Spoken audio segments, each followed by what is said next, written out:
Hello everyone, hope you're doing well. Today we're looking at the Sd.Kfz.234, and this is the vehicle which you can get by doing the old Operation S.U.M.M.E.R event. If you want to find out how to get it, you go to the Operation S.U.M.M.E.R tab here, and as you can see, you have to complete 3 marks of distinction in order to get the camouflage, and only 2 marks of distinction in order to get the Sd.Kfz.234. If you need some info on it, I did a few videos on it about a week ago, so you can have a look there on how to get this little beast. So this is the third Sd.Kfz.234 we've had in the game. We've had, first of all, the Puma, the 2 version with the 50, then we had the 2344 with the long-barreled 75, and now we have the 2343. So what's the difference between this and the other ones? Well, once again, it is the gun. This has the short 75mm K51L24. It is the gun that you find, which is very similar to what you find on the Panzer IV-C, if not slightly different in the way that it is mounted. But basically, you have the same rounds that you would have from a Panzer IV-C, or at least an early tier Panzer, basically anything that has the short-barreled 75. So you start off with obviously a fully modded out because it's a premium vehicle at 1.7, therefore you get everything for free when it comes to the modifications. You get the KGR ROT PZ, then you get 2 heat shells. There is literally no reason to take this one over this one. This one has more explosive mass and it also has more penetration. They also have the same muzzle velocity. And then you have the HE shell and then also the smoke shell. I personally prefer this round here, the APC-BC, and this is because when it pens it does a lot of damage. Other people will prefer the HLGR38C because it gives you that extra penetration power. But at battle rating 1.7, 56mm of penetration should really go through anything. There is only a few vehicles in the game which will be able to, at 1.7, stop that round. And then what you do is you load heat to be able to fire. The reload rate on this machine is incredibly low. If we look at the the tank loader, the weapon reloading on this, the base is 4.29 and you can get it down to 3.3. So to be quite honest, that is a pretty low amount for a gun. So if you bounce off the side of something, you can easily fire a heat shell before it recognizes you are there, especially if you do the playstyle, which generally people will do, you know, the flank and spank with this vehicle. If we look at the armor on it though, it doesn't really have a lot. The most you're going to get is 30mm in area, sloped at around about a 55 or a 40, and that will give you around 35mm, 40mm of armor protection, nothing to really write home about. You'll pretty much get annihilated by everything you come across. Also, the gun shield is only 16mm or 17 effective, and then on the sides you're looking at 8mm and 4mm of steel.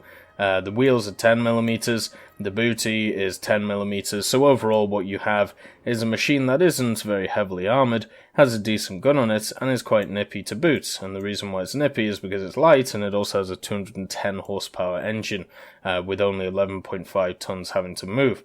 As you can see, you have the crew of 4, the commander in the back, the driver in the front, the gunner here, and of course the loader.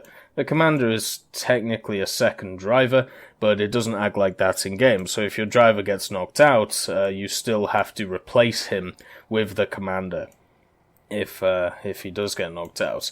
Then you have, of course, the transmission back here. Max speed forward is 90 kilometers an hour. I don't think I've ever got close to that.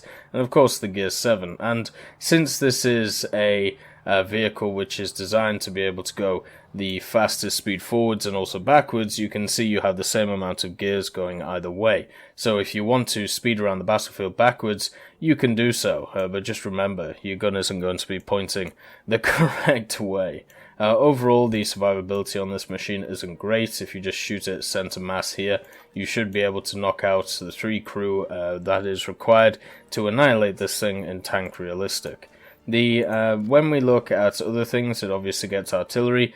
Since it is a rank 1 vehicle, even though it is an armoured car, labelled a tank destroyer, You don't get any scouting abilities or anything like that, but you do get artillery support, which is okay. Overall, the upgrades, there's nothing to really write home about, just basically the artillery.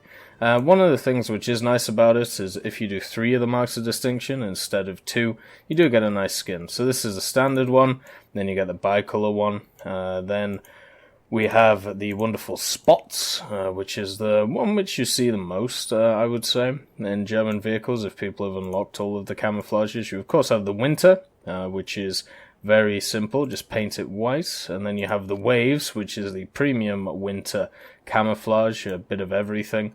And then you have the tricolor summer spots. This is the one that you get for doing 3 marks of distinction on this machine. I personally like just going down on the scale a bit, so you have a much more interesting pattern. It also patterns the inside, which is lovely. They haven't skimped out on anything like that, which is nice to see. Everything looks beautiful on it, may I say, when it comes to this. And yeah, it's been a fun little machine so far, when it's come to taking it out into battles. The other thing to write home about is 10 degrees of gun depression, but the angle at which you can, angle it either side to be able to shoot is not great, but because this thing has 8 wheels and you're able to maneuver quite easily, it isn't that much of a worry unless your engine gets knocked out, but hopefully your engine doesn't get knocked out, otherwise you may have a few issues.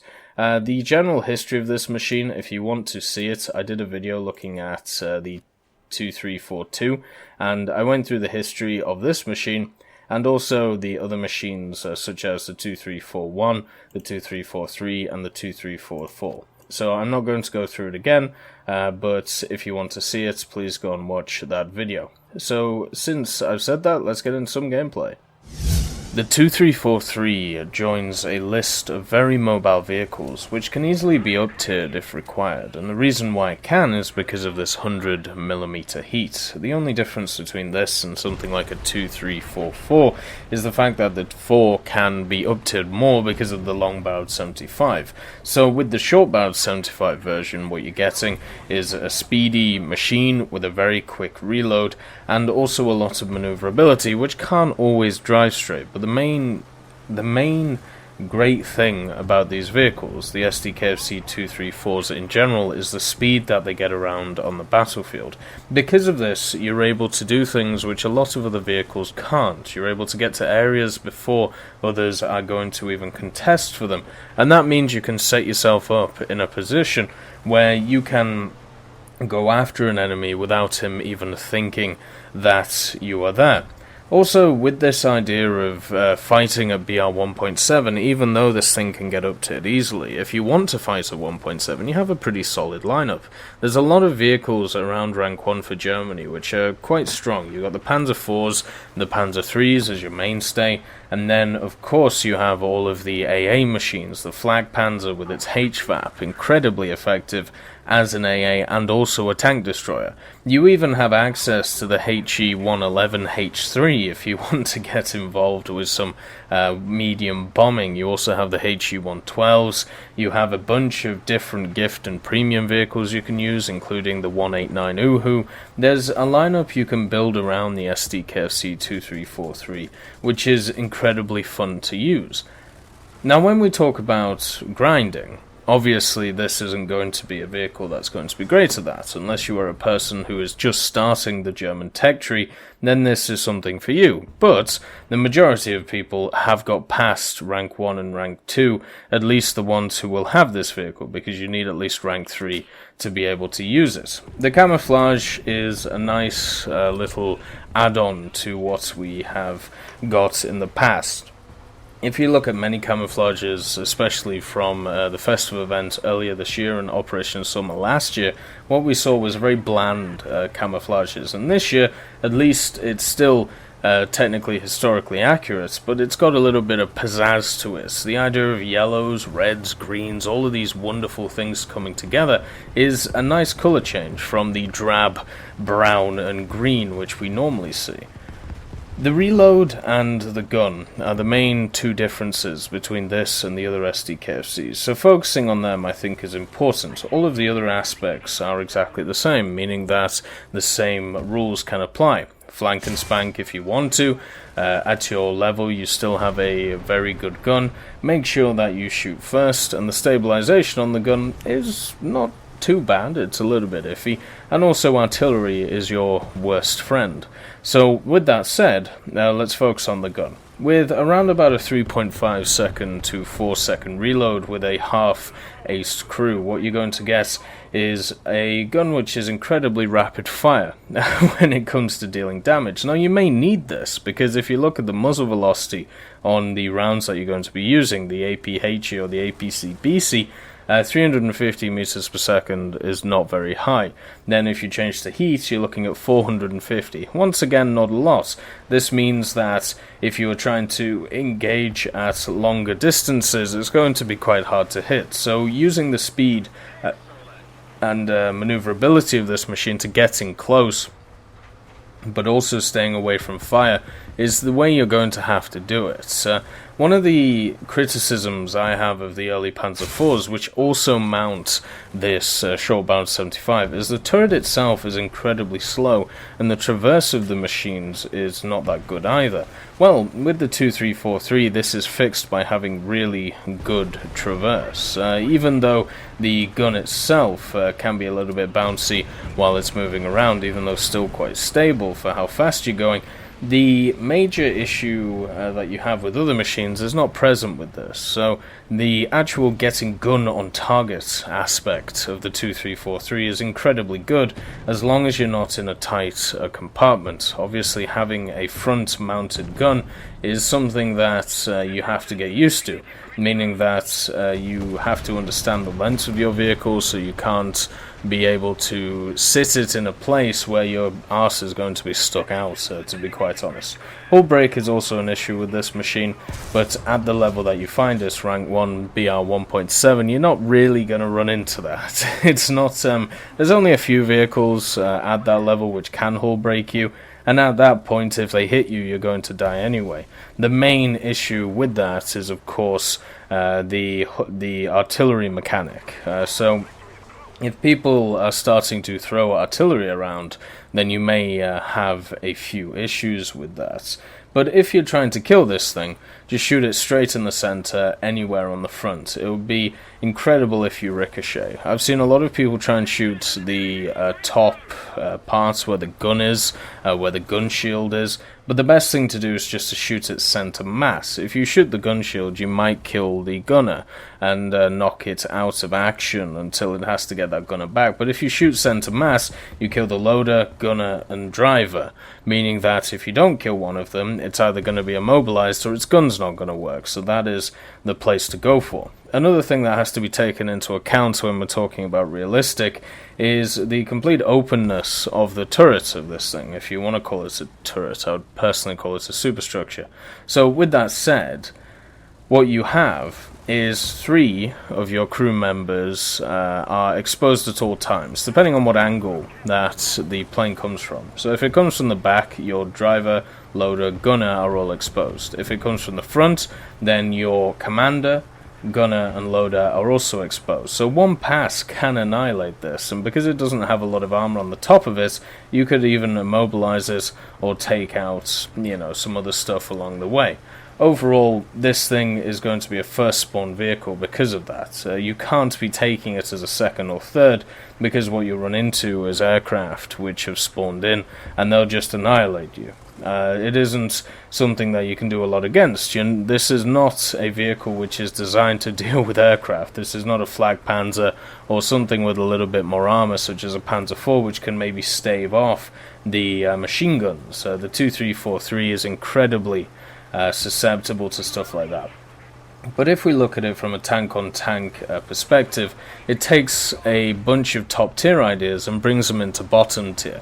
Armor not really being that important. Speed, maneuverability, and a pretty good gun being much more important in the triangle that we see of armor, mobility, and gun. So with that said, It's a fun vehicle to use. It really is.